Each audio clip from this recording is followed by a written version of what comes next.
Hey YouTube, back with another video. This tip is going towards MacBook Pros and any laptops actually. So with this right here we have a MacBook Pro Retina 13-inch. It's a beautiful laptop. The only issue is that happens. So basically what's going on is when the charger is connected to the computer, it's unable to sustain power in the battery. So when the charger is gone, so is the power. Normally that's why you have a battery. So I guess at this point we know what to do with this guy. You gotta change the battery. So here's what I have for you. I'm gonna be using the iFixit toolkit. I'm probably gonna need the Torx, not the Torx, the Penetalobes 5. Penetalobes 5 right there. All right, and oh, look at that. So in our battery replacement, we also have another Torx 5 screw, Penetalobes 5 screwdriver that we could use. And we have the new battery. So I'm going to be walking you guys through how to install the new battery and to make sure that it's installed properly. To remove the back panel, you just need to dress up your screwdriver, or you could use the one that came with your battery. We're using the Penetalobes 5 screw, and remove all the screws on the rear panel of the MacBook.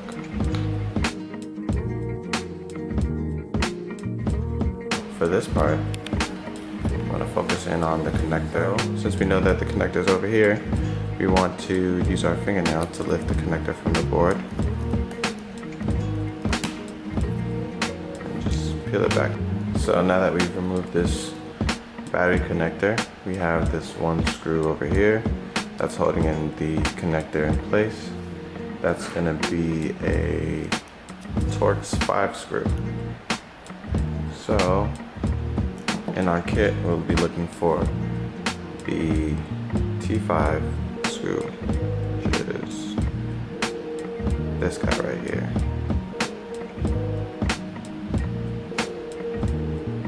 T5. So with the T5, with the Torx screw, we can lock in and remove that screw.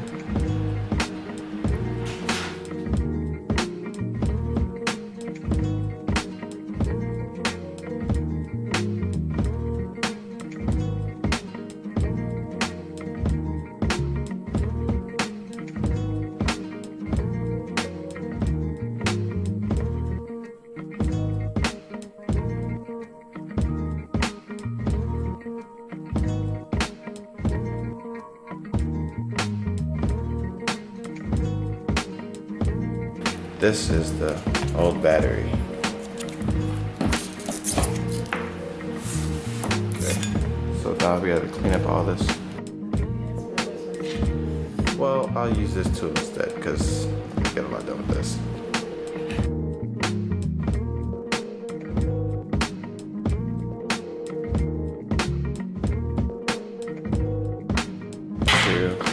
I'm just gonna lay the new battery in there just for a second, just so that I could make sure that it has a charge before I take all that sticky tape off and attach it. So under here, I'll go back and connect that.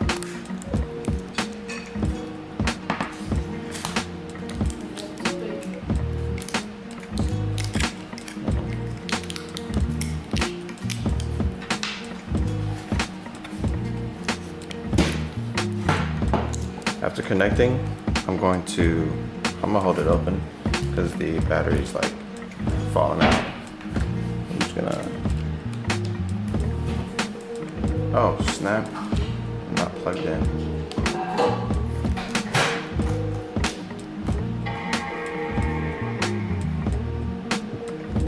So now that I have everything plugged in, let's see what the computer says about the battery.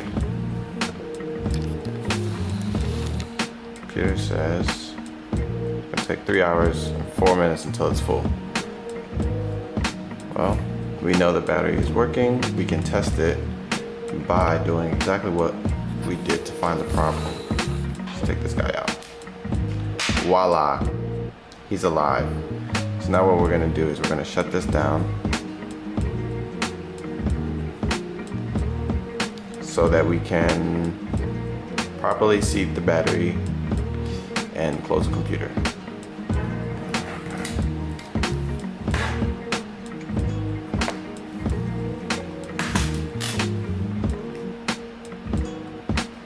The fan stopped moving, so we knew that we were good to start working. So now, pop this battery connector.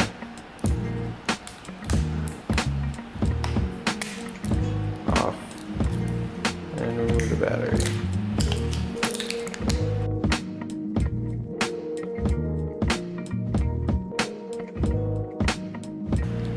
Watch out when you put the farmost left cell inside. You have to make sure you get underneath this black supporter, and same goes for the right side. So now that we have the battery properly in place, just press down and make sure all the safety points are nicely tucked. And then go ahead and remove this protective film. Oh man, Apple just fixed the laptop.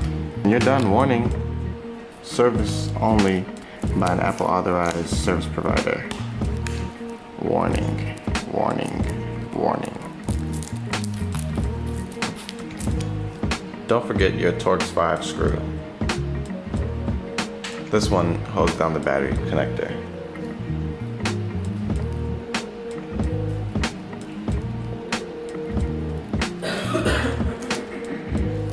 Once that's in place, you can close the MacBook Pro.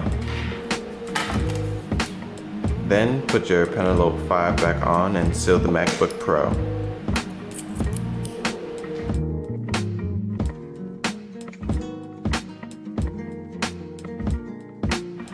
There you have it. So the computer's on and it's charging. Right now it's at 28%. And the best advice for this is get it to 100% and let it die off slowly by itself, especially on the first charge, so that you can use the full battery. Let's see. Well, at least the battery knows it's a battery. So I have no problem now, because before I wouldn't even do that. So there you have it. That's how to fix a MacBook Pro battery replacement. So for all the viewers to know, I got this computer for $200. Only $200 got me this MacBook Pro. Of course, I found it with the battery issue, and I'll put the link to that in the description below. That only cost me about $50. So at $250, I have a 2014 13-inch Retina Display Macbook Pro, and I'll probably be using it to edit this video. If you want to learn more about how I did that, you can check out my other videos. Make sure to check out my website at flawlessrepairs.com so you can fix your own phone and start business from home. It's too easy not to try. Alright, take care.